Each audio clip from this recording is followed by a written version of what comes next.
record on this computer. All right. Hi, guys. My name's Jen Eskridge. You know me, assistant coordinator for MOPS. And I am here with Pastor Jason and his wife, Denise, and Pastor Lance and his wife, Olivia. And they're here to share their best marriage tips with us. So I'm going to have them introduce themselves. So Jason, if you could start out by introducing your wonderful wife, Denise, and her three qualities about her, and vice versa. And then we'll go to Lance and Olivia. Oh yeah. So this is my wife, Denise, my wonderful wife, Denise, and three best qualities. One, she's just a very understanding person. She understands me, my flaws, and still loves me anyways. When I say she's extremely educated, but in the sense that, not just education of, having a master's degree, but she just gets life, and, and in her job, she's a teacher and she understands students and has a heart for that. And so there's just been times where I've seen her interact. And so she's just extremely educated on how she sees life. And another great quality is she has a servant's heart. She has a total servant's heart. She is constantly, wanting to meet the needs of others, and people are coming to her with their needs because they know that she's somebody that will listen and be there for them. And so if you're into the Enneagram at all, she's a 2 on the Enneagram. So those are three qualities that I appreciate that. Awesome. That was a pretty tall bar, pretty high up there. This is Jason. This is my husband. We've been married, I don't know if it's a question later, but 20 years, 21 years this summer. Three qualities. Well, one, I think a sense of humor, right? Laughter, comedy. You need that, and especially in times right now where things are can be stressful. So one of those qualities is that sense of humor and being able to see the joy and the fun in different environments. He's very relational, and as a connections pastor, many of you have seen that, but very relational as far as building into people, finding their strengths and wanting to get them connected into different either ministries or opportunities, or see them grow and better themselves in those types of areas, ministries, I suppose. So relational, funny. I think it's not that I can't think of anything. I'm trying to think of the best words. I would say loving. Hey, 2 out of 3 ain't bad. I'll take 2 out of 3 Got it, all day long. Pass. No. So, which is Sexy. funny because we've done this before, and now I can't get my words together. I don't do well on the fly. So throw that out there. So yeah, so relational, loving, and then wanting to, I think, well, it kind of goes with that relational, but like wanting to see the best in people and see them succeed. So he wants to equip people. So building relationships, then equipping them to be their best selves. And so he does that with our kids. He does that in our marriage, and encouraging me and a cheerleader. So there's some 3 areas. Awesome. All right, Lance and Olivia, you're up. Yes, this is my beautiful wife, Olivia Ainsworth, and we're working on 12 years of marriage, and by God's grace, hallelujah. And things I love about Olivia is she's probably the most genuine person I've ever met. She's just very genuine, caring, the real deal, and what you see is what you get, and she's just really thoughtful, and love that about her. The second thing I love about her is she loves to make memories. So we're just real big on, making memories, over materialistic things. And so that's like a big part of our life. And she's implemented that because, that's definitely not my strong suit. So I love that about her. We love trips, vacations, every holiday you think about it, we're carving pumpkins, painting eggs. We do it all, man. And so because we're creating memories.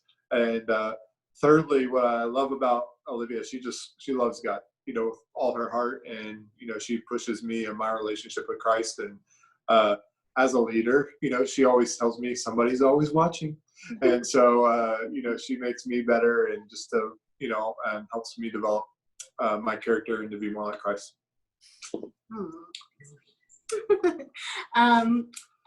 So for Lance, gosh, there's a lot, but I would definitely say He's very determined. So I feel like whenever there's like a problem or if there's anything that needs to be fixed for the kids, like I never doubt that he won't try to find a solution. Like he will make it happen. And so I love that about him. I love that he's very passionate. So whatever he's in the moment, he's all in. So whether he's playing basketball or he's playing with kids, like he's passionate about whatever he's doing. And the third I would say is he's the fun one. So he's the fun one in our family. The kids definitely always look forward when he comes home from work because he's the one that they run and tackle. And so it's just, he's that life of the party guy. So yeah.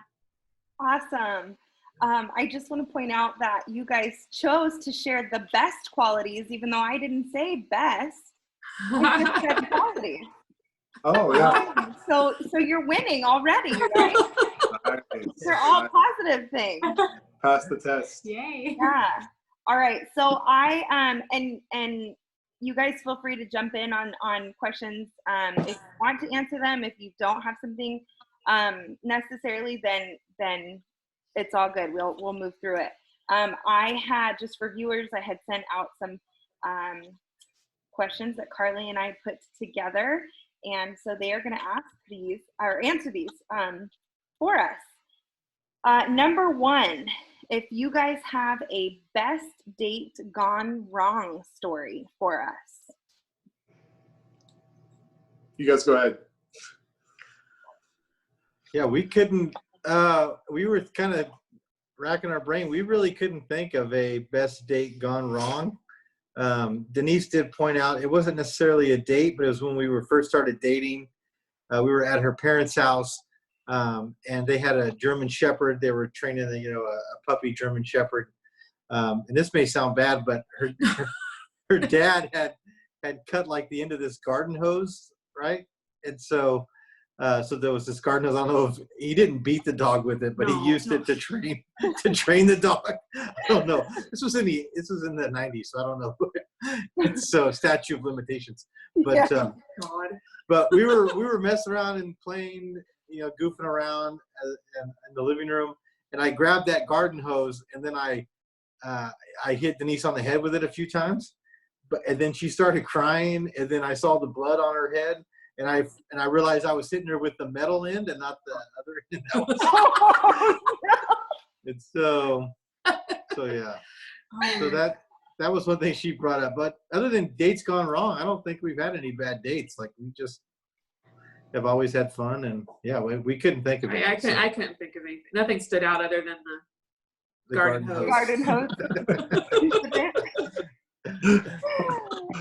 What about you guys, Lance and Olivia? Do you have any funny stories? We haven't really had any either. We just had, in the beginning, I think this is where it comes with communication. We had a little communication issue, but one of our first dates, we dated long distance, and so then when we came back to school, we started dating, in person, obviously. And so the first few dates, he took me to dinner, and so then this one date, I naturally thought we were going to go to dinner because it was like that dinner time. And so he picks me up, and we go to this community center, and it's this big old bingo building. And I thought, okay, well, this is fun. Points for creativity. We're going to go play a little game of bingo, and then we'll go eat dinner or something. And that's what we do in West Texas. We go to bingo. Oh. So we go in there, and we're already late. And we just kind of were out of place because the crowd there was a little more mature, and they had their own little stampers and had their good luck, like, shrine, like scrolls. Yeah, and they had the cases for the stampers. So we already felt out of place. We were late. And then, 3 hours go by, and we're still playing bingo. And I was getting upset because I was so hungry. We hadn't eaten dinner, and so by that time I was just really grumpy, and I was like, and it was just an intimidating atmosphere, and it was just, we laugh about it now, but That's awesome. You gotta feed the date, right? I'm super bingo sick. That's amazing. I gotta be honest, all of Ross and my dates that have gone wrong have involved me being hungry as well. So not that I can, I mean, I can't think of like one specific, but I'm sure that he could. All right. So right now, obviously, all this COVID-19 insanity is going on. And we were wondering, what is like one thing you guys would suggest, one thing that we could do right now, considering all the circumstances, to improve our marriages? Yeah, I can go. I think, my parents, they have this statement, and I really, really like it. And it says, if you're not working on your marriage, you're working on your divorce, And so I think, marriage isn't a destination. It's definitely a journey that you're continually to work on and improve. And so I think just getting unity, is probably the biggest thing. Wherever you're at, I think life has slowed down quite a bit. If you're like us, extracurricular activities, our nights are free now. No more date nights because Awana closed down. It's depressing, but we got to get creative now. But now you almost have to confront things that maybe you could easily just say we're too busy to handle, or maybe there's situations that maybe unforgiveness or bitterness or things that haven't been communicated. So I think just getting in unity, not necessarily just about COVID. I think that's important, checking in on your spouse, but more importantly, just where you're at with your walk in God, where you're at with your marriage. Are there frustrations? Are there things that you can do better? Maybe you're spending more time together now than you have in the past, and you say, hey, this needs to happen more. This is great. This time that we're spending together and being able to kind of reignite, your relationship in some ways, and so for some couples, this is probably awesome. You're like, dude, we love each other, and others it's probably really hard because maybe you have things that you have to confront, and that you've been just kind of glancing over. And so I think don't shy away from that. This is a great time to walk through that and work through it. I really appreciate that. I think at the beginning of this, my biggest fear, because my husband is a teacher, and so he's like home for extended periods of time. And I was like, this is not good. Like, this is going to be so bad. Like, summers and Christmas breaks can be really frustrating. And I remember thinking that at the beginning. And it's like, honestly, like, I feel like Ross and I are actually able to like talk more to each other instead of like, because we don't really have a choice. It's not like we know that like, December, whatever, this is going to be done. Like, just every day being like, okay, like, we're going to choose to try to spend more time together. And I do appreciate that slowdown for sure. That's, yeah. That's awesome. Good. Yeah, I would say, when we were thinking about this question, I thought about giving each other the benefit of the doubt. Stress levels are high right now. You're trying to figure things out. And so to understand that, like, we make a comment or, somebody says something about, hey, should you put that back in the oven? We're not trying to attack, and then there's a things that you're actually just like, hey, I'm on edge right now, so I may say something in a tone that I don't mean to say it. Mm-hmm. And so, but I know you talked about you share your answer too. So. Oh, well, I was thinking like just to have a lot of grace for each other. I know, I think it was last week we did that devotional, and it was your marriage through times of change or transition or kind of like unexpected type things. And so that idea of giving each other grace and taking time to listen, because I know for us, both being in service related jobs, but then being at home, it's really difficult. And then like for myself, there's change inside of uncertain times. And so it really is having to have that moment to give grace for each other and understanding, and you're not always going to be in agreement, and then that's okay. Like everybody kind of share that, communicating with each other. But I really feel like it's taking time to listen and step back, because I say taking time, like we all have a lot of it now. Mm-hmm. So just having those moments of like, okay, where we're at, and then you really just have to laugh together. You got to have fun and laugh at the things when things go wonky and sideways. You have to have a sense of humor. Yeah, that's yeah, for sure. How do you guys, you guys really talked about this a lot, I think, in answering that, but like, how do you guys best support each other during this time? Denise, you said like a lot of giving grace and that kind of thing. Like, can you elaborate like what that looks like? Or you guys talk about checking in with each other? You could. Yeah, I think one of the things that came to my mind is to give that space. Like, we're all here together, but we don't have to be all together all the time. So there's that space, and we've kind of always been that way. You know, he has his things that he does. I know, like, Thursday nights he gets together with some guys and they're doing this movie thing. And so that's great. Go, you have that time, go do that. And we've always kind of been that way. So I feel like us being together now is kind of a norm for us. But I think the support is to give that space and to listen, like, especially in where we're at now. A lot of the problems and things that people were feeling aren't going to be fixed immediately. There is no fix. It's all uncertain. So it really is just listening, and we don't have to fix everything. It's just listen. Let's hear each other out and just find perspective. Mm-hmm. You guys in agreement with that? Yeah, totally.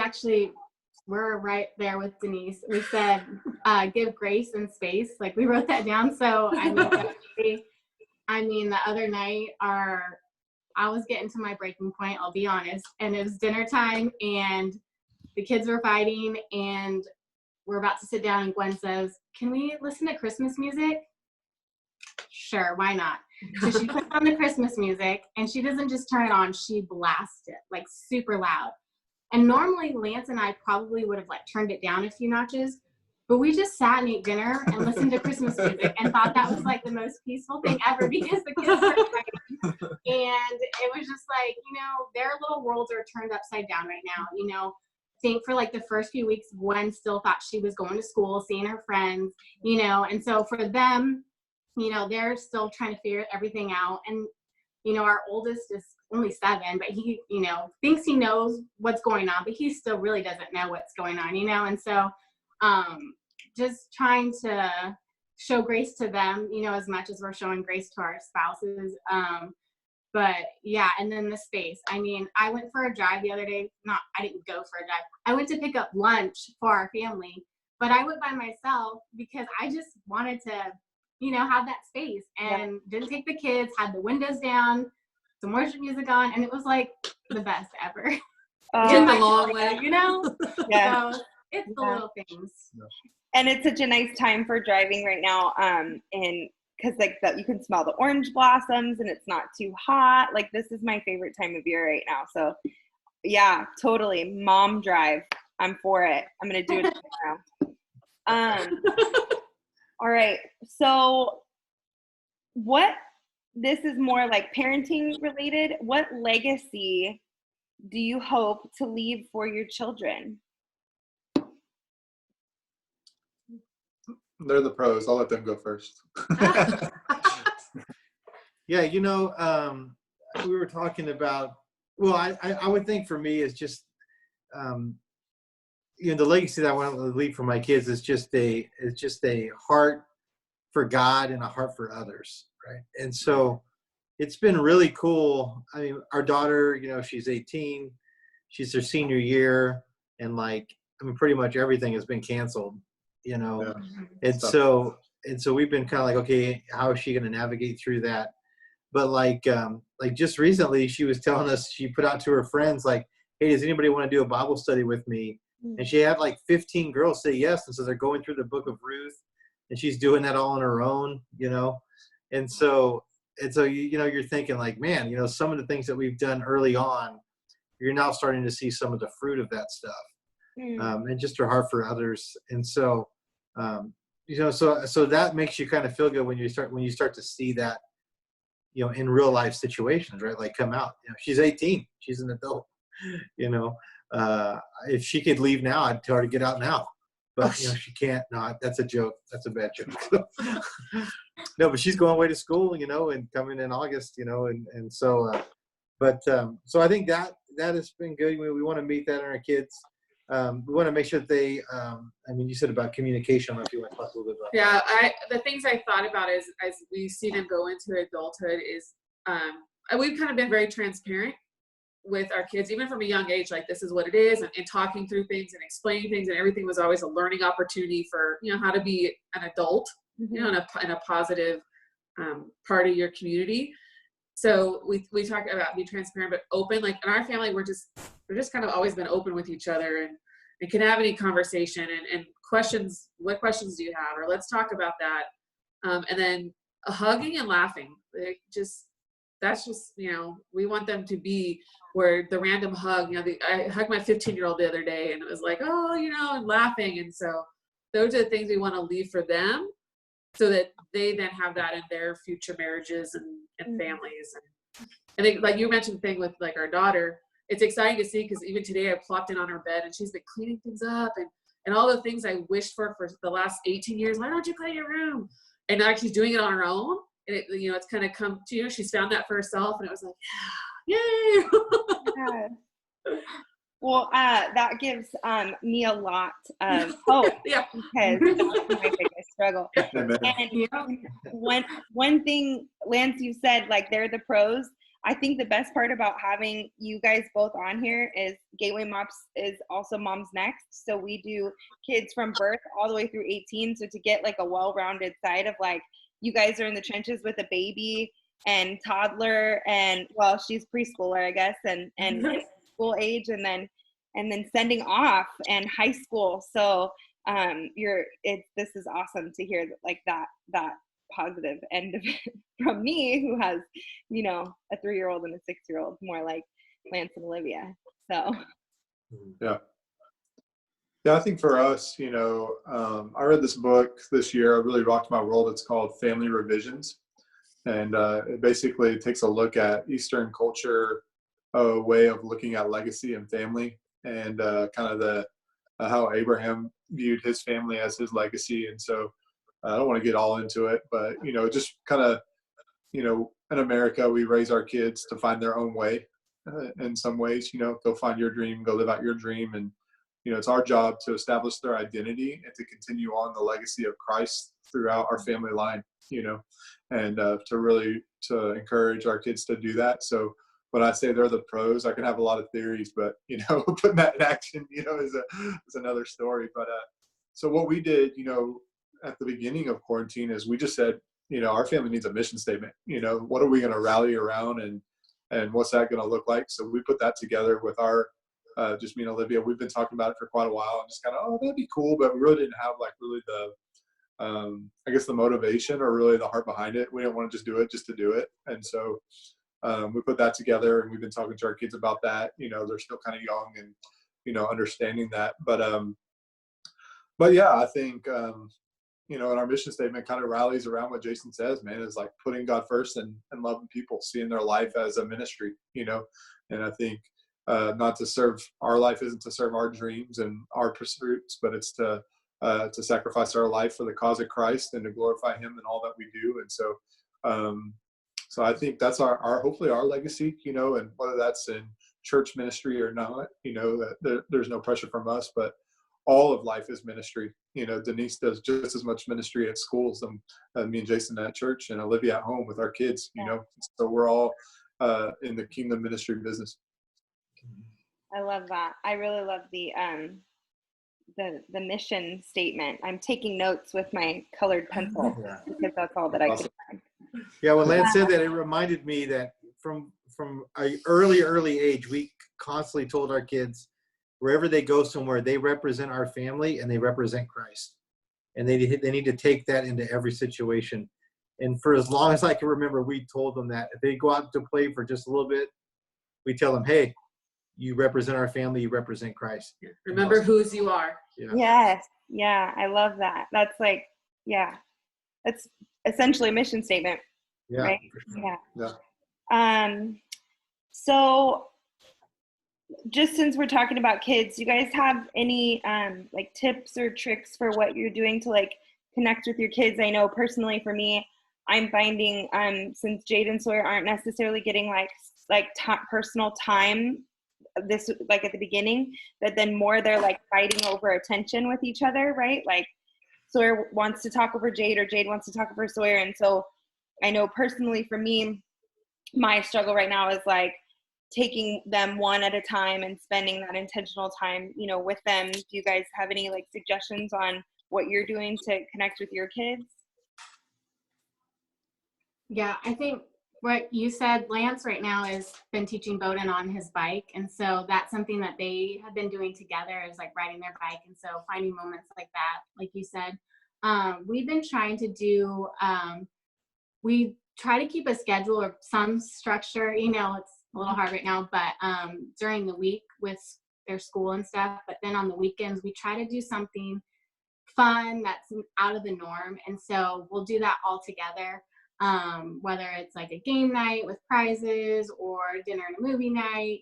And so just trying to keep that fun, because like, you know, like during the week you're trying to be the teacher, and it gets a lot, and you don't want to feel like that person that's always like on them, you know, your mom, and then now you're a teacher and you're getting on them for schoolwork. And so we're trying to, like, you know, have that fun atmosphere as well.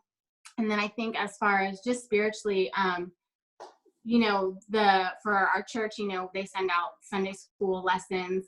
And so we're their Sunday school teachers now too, you know, I mean, and so bringing them in here and doing that with them, like they know just because we're doing church at home, you know, on Sundays now, it doesn't mean there's no church, you know.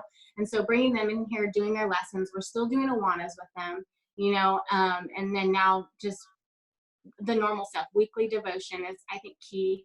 And those key times, it you know, most of us know is like right before bedtime and meal times. Like those are like the important times to really just connect with your kids and ask them how they're doing, you know, and if there's anything that they want to talk about. And so yeah, I mean, we do like highs and lows, you know, what's the best part of your day, the hard part of your day. But yeah, I think connecting with our kids, it's a little bit easier at our age of kids, you know, because we're their heroes, man. You know, they just want to spend time with us all the time. So yeah, they're just following us around all day. So, you know, which is cool, you know. And so we might need a break from our kids, you know, maybe not the connecting, but the disconnecting. I'm just kidding. But I hear you. I think for us, you know, our kids are 15 and 18. And so some of the things that stood out to us, we don't, you know, even though I'm a teacher, but we don't have a structured day. It's very much, what do you need to do? What are your responsibilities that you need to take care of? Janelle has it easier because her classes are a lot less as far as the teaching part of it, the learning school part of it. Nathaniel has more. So it's okay. What are you responsible for? What do you need to get done? But having the teenagers, I think for us, and when we were talking about, Jason kind of said it best, it's kind of carpe diem, like seize the moment when it's there. Because, you know, they have highs and lows of how they're feeling. Nathaniel misses being with all his friends. Both kids do, but Nathaniel's like, oh, I miss everybody. And so there's highs and lows. And so it's kind of being able to read the room. Like, hey, now's a good time. You know, jump on that opportunity. I just the other day, I think it was even today, like I'll just go in and plop myself on their bed. You know, if they're in there like, hey, what's going on? And laughing, and, you know, be open to embarrassing yourself for the laugh. We do that a lot in our house. Randomly in our house, you could find us randomly break. I'm just laughing because Nathaniel's walking this way. He's got a big smile on his face. Randomly breaking out and like dance. I'm the one that will randomly just break out in a goofy dance. Jason, it's a song. Everything turns into a song or jokes. And yeah, no, literally, she goes today, you have to sing everything? Yeah. Because I was like, it's dinner time. Just like, okay. Well, I'm dancing, so it's like I dance all the time. So yeah, and then just in the moments, be open to, you know, this is what's going on. Olivia, you talked about the dinner, sitting around the table. That we kind of always, not every night had dinner, but, you know, hey, let's all have dinner. We're all eating, even if it's just we have an island, even if it's just standing around the island and we're all just standing there.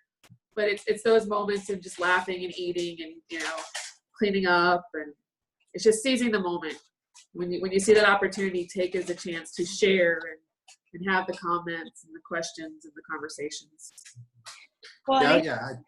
Go ahead, Jason. No, I just, you know, just like that. Just, you know, when those opportunities are, you know, present themselves, to take advantage of it. You know, knowing that, you know, with our kids especially, at times, you know, one minute they're like, yeah, we're all in, and the next minute it's like, leave us alone. We don't want to be by you guys, right? And it's like, okay, that's cool. They need their space, and so yeah. But, you know, taking the opportunity when you have it to connect, you know, and so and be okay when it doesn't happen. It's not the end of the world. Yeah. You know, and so I think we learned that pretty early on in marriage. You know, we have these dreams of like, we're all going to sit down at the dinner table and open our Bibles, and everybody's going to want to learn. And 10 minutes in, they're like, this is stupid. I don't know why we're doing this, or I don't, and so, but sometimes we'd have great conversations, other times not. So, that was one thing I was thinking about. So I think too, what you guys have talked about is like the intimate moments, like right before bed, that's like a really special time. You're like getting ready to rest. It's a good time to kind of check in. And then, keep walking. And then, obviously like during, he's cute, isn't he? During, there's my husband, wave for the marriage seminar. What's up, Ross? oh man, See, now that's true life. This is true Yes, life. it is. It's 100% like, and I am trying to be more real now with these virtual meetings and stuff that we're doing with MOPS than ever before. I mean, I'm kind of what you see is what you get kind of person, but like, yeah, things are constantly, it's real life. Good kids going to gotta go to bed. But like eating breakfast and lunch and dinner together through this time has been really cool, and we've been intentional about sitting down together as a family during those times. And like I said, that's like just really intimate moments to talk about highs and lows, or dreams, or whatever works and doesn't work during that day. And that does sort of put some sort of structure, because you eat breakfast and lunch and dinner usually around the same time.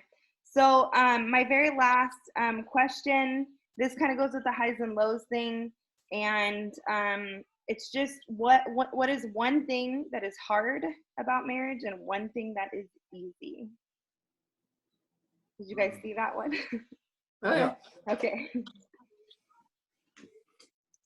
I think for us, the hardest part is just finding time, with younger kids, this new baby's kind of thrown us for a loop, so, just when you think you got it all figured out, you kind of go into a new season with that. I think the easier thing is just having fun, man, like when your spouse is also your friend, not just your lover, but your friend. I think that's the greatest part of marriage, man, is just, you get to do this together and just enjoy those moments. The other night we were just picking out 90s songs from our childhood and just jamming out and being goofy. And, so I think, just being spontaneous, the greatest thing you can do is, bring your wife home Starbucks or something, just, it's the little things, it's not big things that make it easy or enjoyable. It's just the little, that stuff I've had to learn, over time. I've always thought like, oh, it's the big stuff, making the money, going on big trips, and, providing all this, whatever it may be. But it's really, it's the little moments that make it not necessarily fun and easier than we make it at times, For sure. I think the first thing that came to my mind that can be hard is that idea of kind of like staying in your lane. Oh no, did we freeze here?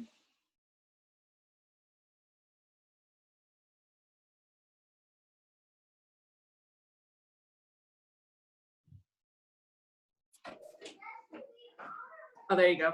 Yeah. You froze for a minute, so I didn't want to keep talking if you were going. Oh no, yeah, that was weird. Thank so we're you. just that idea of wanting to always fix it. So that idea of like we need to, or for me especially, it's that idea of like we got to fix things, or what are we going to do about this, and having a way of wanting to solve it. So, and both being the oldest and kind of leaning that way. So I think that's the hardest part we've had to learn, is just to know when to take the back seat. Be like, no, let me just listen, and I just want to share. And that's kind of a guy girl thing too. And that's one of the things we learned early on in our marriage in a small group, was how men think and how women think, and then how that really impacted our marriage and helped us kind of work through some of those hard things that happened. Was that the crazy cycle?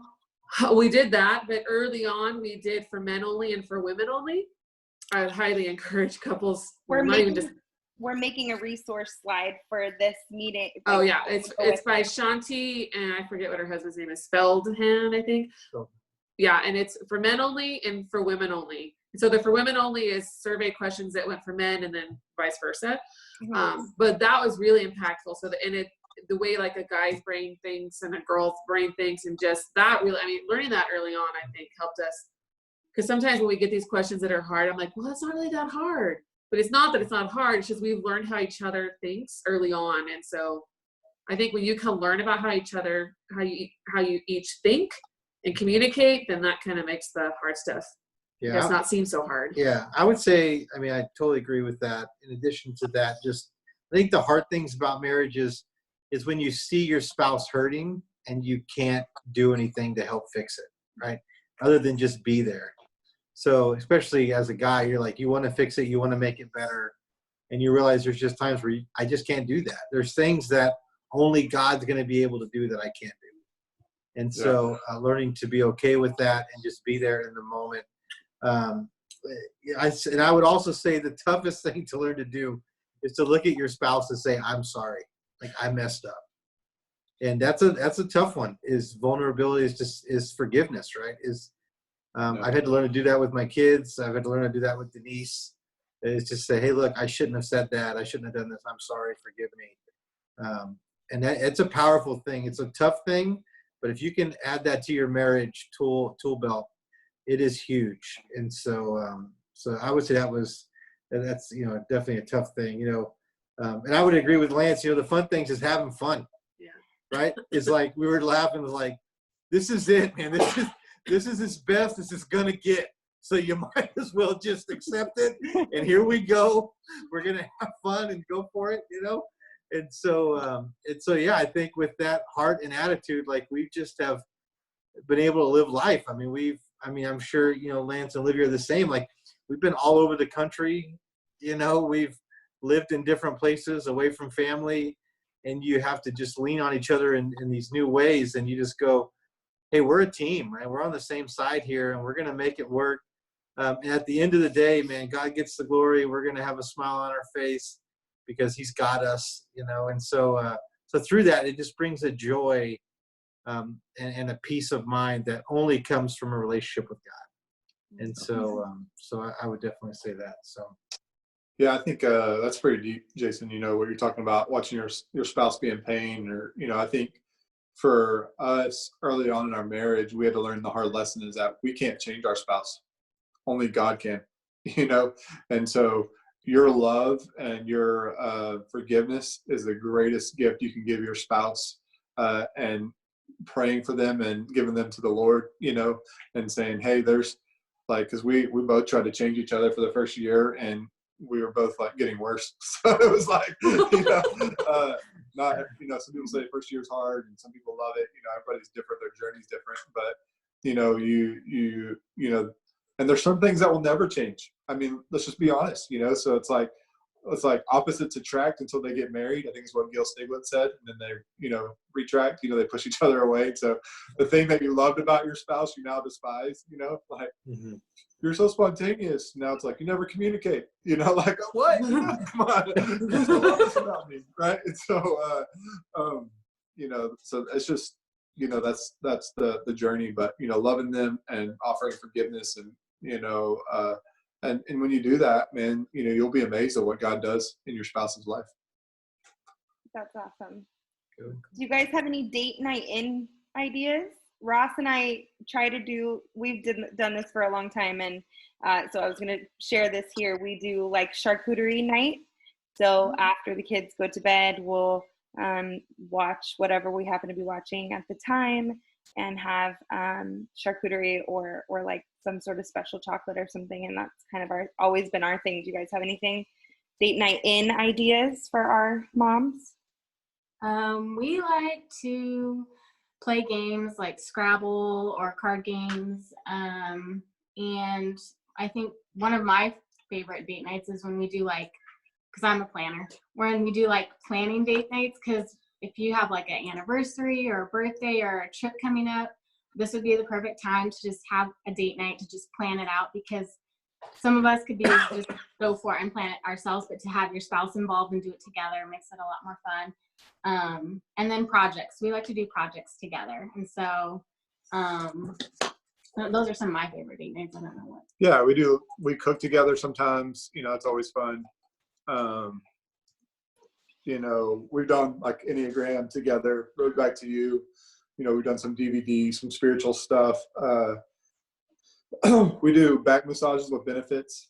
Hey. So connecting with your spouse physically is always great.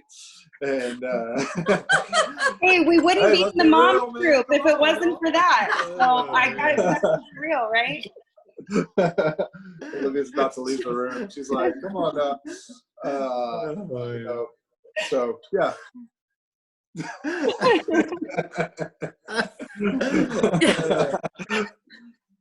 Can you top that, Jason? Denise? Yeah, well, 20 years of marriage, I know not to top that.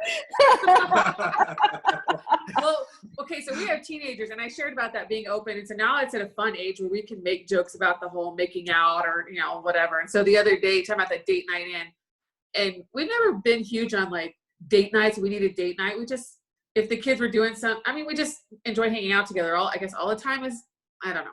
But the other night, I specifically just told the kids, I said, hey, you guys take care of the dog. Like, we're going to go into our bedroom and watch a movie. Which then, of course, I had a sinister laugh after that. So the kids were like, oh my gosh. They're teenagers, and that's fun. But that was, it was like, hey, we're going to go and just shut the door. You guys take care of the dog. Make sure you turn the lights off when you're done in there. And yeah, I can't remember. We watched a movie. We like to binge watch mindless TV too. Yeah. Well, the other night we watched Robin Hood, Prince of Thieves. Yeah. Oh, I enjoyed that movie. That's her favorite. It's one of her favorite movies. I could take it or leave it, but Yeah, well, it's not a favorite. It's just, it was nostalgic. It was this sense of like a good theme track. You know, the soundtrack is really good, and the Bryan Adams song. It was just like, oh. So I will tolerate that for 2.5 hours for a back rub any day of the week. of course. Oh, my Lord. So Olivia, you mentioned something that I want to leave this off with. You brought up the Gateway devotionals that we're going to be sending out through Gateway Church, right? So I think that went out in emails, and I think that's a really awesome way that you guys can connect not only with your kids, but with each other during that intimate time, like over the table or something. So be on the lookout for that. We will definitely be posting a link for that. And everybody brought up a few resources. Enneagram, I know, was brought up a few times, and some other marriage books. So we'll definitely drop a resource guide for you. And thank you guys so much for being here, for our moms, so that they get to see your faces and hear your advice. We really, really, really appreciate it. Thanks So, for having us. Thanks for having us. thank you so Fun. much, guys.